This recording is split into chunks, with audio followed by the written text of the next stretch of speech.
You have probably bent a silicone spatula almost in half without thinking about it.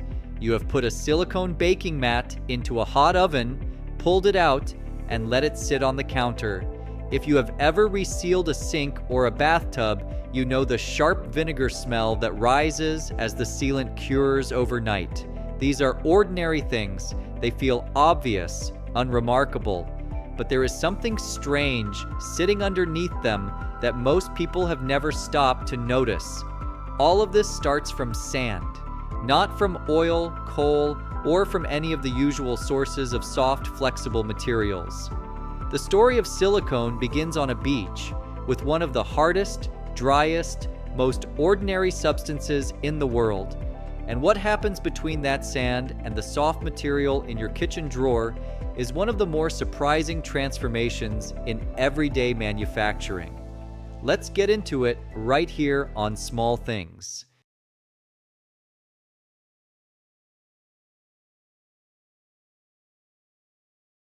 Silicon is not silicone. Before the transformation makes sense, one confusion needs clearing up. Silicon, spelled without an E, is a chemical element, hard, gray, and abundant in Earth's crust. It is what makes computer chips work. Silicon Valley in California is named after it. Silicone, spelled with an E, is something else entirely. It is soft, flexible, heat-resistant, and it does not exist anywhere in nature. Humans have to manufacture it from scratch. The connection is that silicone is made from silicon, which comes from sand, but sand does not simply become silicone. Several industrial and chemical steps happen between the beach and the spatula, and those steps produce something unlike anything the natural world contains. The useless glue that saved aircraft. The man whose work laid the foundation for silicone never believed he was building anything useful. Frederick Stanley Kipping was a British chemist who spent nearly 40 years studying the strange compounds that silicon formed when combined with other elements. He was methodical, thorough, and genuinely puzzled by what kept appearing in his experiments. The sticky, gummy material that accumulated he called uninviting glue. He described it as practically useless and spent no energy imagining a future for it.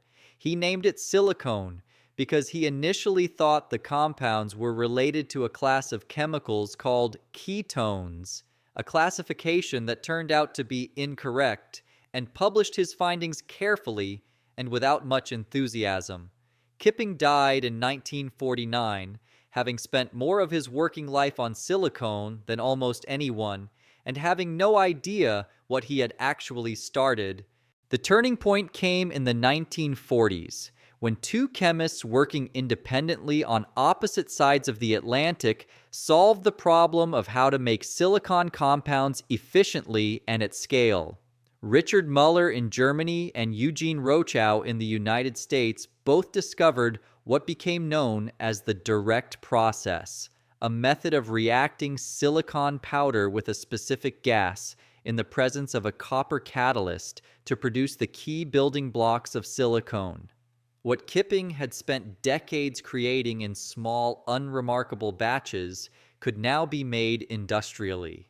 The first commercial application arrived at war. In 1943, Dow Corning was founded specifically to produce silicone materials for military use. The immediate need was practical and urgent. At high altitude, where Allied aircraft flew their missions, the thin air made electrical systems prone to sparking.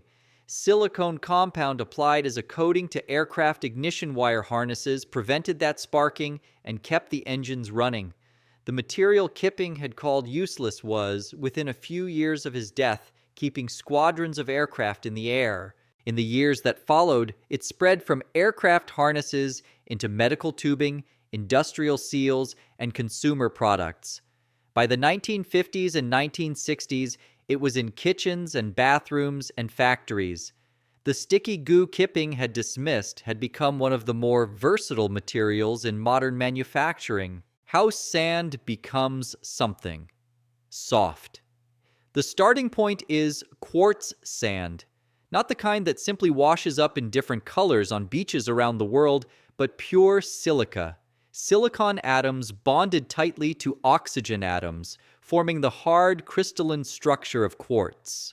To pull the silicon free from the oxygen, workers load quartz sand and carbon into an electric arc furnace and heat it to around 1,800 degrees Celsius. At that temperature, the carbon pulls the oxygen away and leaves as a gas. What remains is silicon that is nearly 99% pure, ground into a fine gray powder that looks, at this stage, nothing like anything soft. But this powder is still just the raw ingredient. It is to silicone what flour is to bread, necessary but nowhere near finished. The next step, called the direct process, is where the character of silicone begins to take shape. The silicon powder is heated to around 300 degrees Celsius. A gas called methyl chloride is blown through it, with a small amount of copper added as a catalyst. The copper acts as a go-between, helping silicon atoms latch onto small carbon branches from the methyl chloride. The result is a mixture of compounds, each with slightly different properties. This mixture is separated through distillation. The temperature is raised slowly, and each compound boils off at a slightly different point, separating out the way that different spirits separate during distillation of alcohol. The specific compound that matters most is isolated and collected. Then water is added. At the moment water arrives, the chlorine atoms in the compound detach and leave as hydrochloric acid, and the remaining molecular pieces, now freed from the chlorine, begin linking to each other automatically. They snap together into long chains. The chain that forms is a repeating sequence of silicon atoms and oxygen atoms. Silicon, oxygen, silicon, oxygen, extending without interruption. And attached to each silicon atom, pointing outward from the chain, are small carbon branches. Those chains are the heart of every silicone product, and the chain itself, that silicon-oxygen backbone, is the same fundamental chemistry as sand, stone, and glass. It is not plastic, and it is not rubber. When most people hold a silicone spatula or a phone case, they call it plastic or rubber. It bends like rubber and handles heat better than plastic, so most people settle on some kind of rubber and move on. Both categories miss something important. Plastic and rubber share the same fundamental structure, backbones built from carbon atoms linked in chains. Those bonds have limits.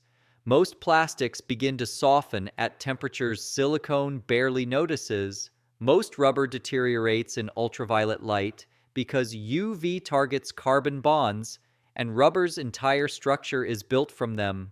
The silicon-oxygen backbone in silicone holds together more strongly, which is why silicone survives from around -50 to over 250 degrees Celsius without cracking or melting. A baking mat can go from freezer to oven because the bonds holding it are not carbon-based. And silicone does not gray and crack in sunlight the way rubber does. The sharp vinegar smell of freshly applied silicone sealant is this chemistry made tangible. The most common type cures by pulling moisture from the air and releasing acetic acid as it does.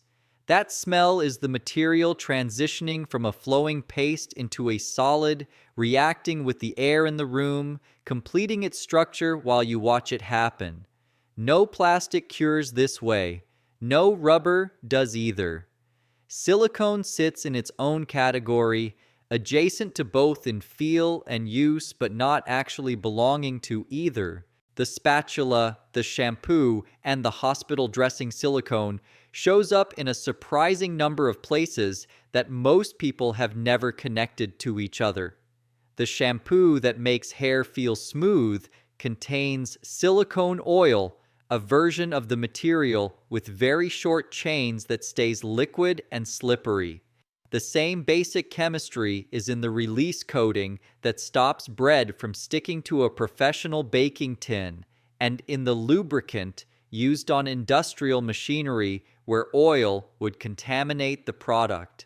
Wound dressings in hospitals often use silicone gel, a softer form that conforms to the skin without sticking to it or pulling at the wound when removed. Medical implants have used silicone for decades because the body does not react to it the way it reacts to most foreign materials. Shock-absorbing pads in sports equipment use the same gel form.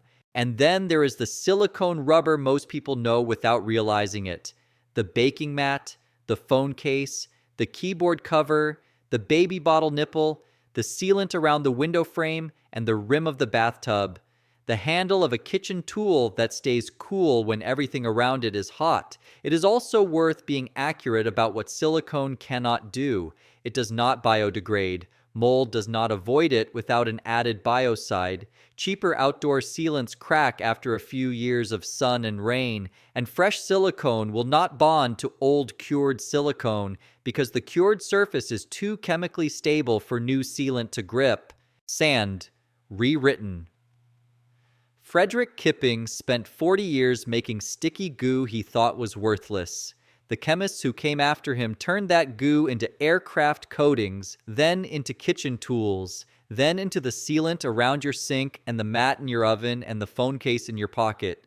None of that exists without sand, specifically without the silicon inside sand, pulled out at 1,800 degrees, ground to powder, reacted with gases, separated, chained, and shaped into something that bends when you want it to bend and holds when you need it to hold. The next time you use a silicone spatula or feel the slight resistance of a silicone phone case in your hand, you are holding something that started out as ordinary and learned through a chain of industrial steps and a century of chemistry, how to be soft.